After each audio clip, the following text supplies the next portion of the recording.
से सलमान बलोच की रिपोर्ट के मुताबिक खारान बलोच शायर मुबारक काजी मरहूम की याद में बसाख के ज़ेरे एहतनाम यादगारी प्रोग्राम पुलिस का छापा, शुरका को मुंतशिर करने की कोशिश।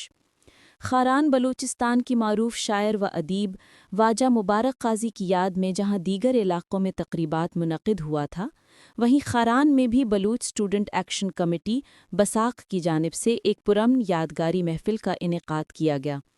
ये प्रोग्राम शहर से बाहर पब्लिक पार्क में तरतीब दिया गया था, जिसमें तलबा व नौजवानों की बड़ी तादाद ने शिरकत की।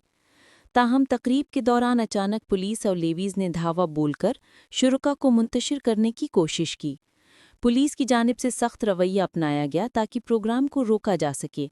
बसाख के रहनुमाओं के मुताबिक ये एक तालीमी, अदबी और मुकम्मल तौर पर पुरअमन तकरीब थी, जिसका मकसद बलूचिस्तान की एक अजीम अदीब को खिराज तहसीन पेश करना था। उन्होंने इल्ज़ाम आयद किया कि पुलिस ने बिला जवाज़ मुदाखलत की, हालांकि प्रोग्राम पुरअमन था और तालीमी इदारों से बाउंड्री हाल में इजाज़त ली गई थी। ताहम अफसोस के साथ तालीमी इदारों की इंतज़ामिया भी दबाव के सामने बेबस दिखाई दिए। पुलिस हुक्काम का मौक़िफ़ है कि गुज़िश्ता दिनों से जारी दफ़ा 144 ताहाल नाफिज है और उसकी खिलाफ वर्जी की इजाज़त किसी सूरत नहीं दी जा सकती और डिप्टी कमिश्नर ऑफिस से NOC लेने के बाद ही प्रोग्राम जारी रखने की इजाज़त देंगे। वाज़ेह रहे, पाबंदियों का नोटिफिकेशन ताहाल सामने नहीं आया है।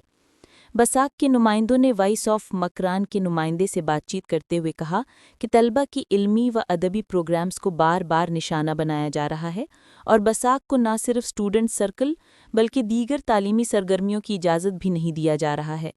उनका कहना था कि आइन और कानून के तहत हर शहरी को पुरअमन इज्तिमा और इजहार राय का हक़ हासिल है और हम अपनी तालीमी जद्दोजहद हर हाल में जारी रखेंगे। आखिर में बसाख रहनुमाओं ने ज़िली इंतज़ामिया खारान से मुतालबा किया कि तलबा को मुंतशिर करने की बजाय उन्हें सिक्योरिटी फराहम की जाए ताकि वो अपने अदबी और तालीमी सरगर्मियाँ आज़ादी से जारी रख सकें।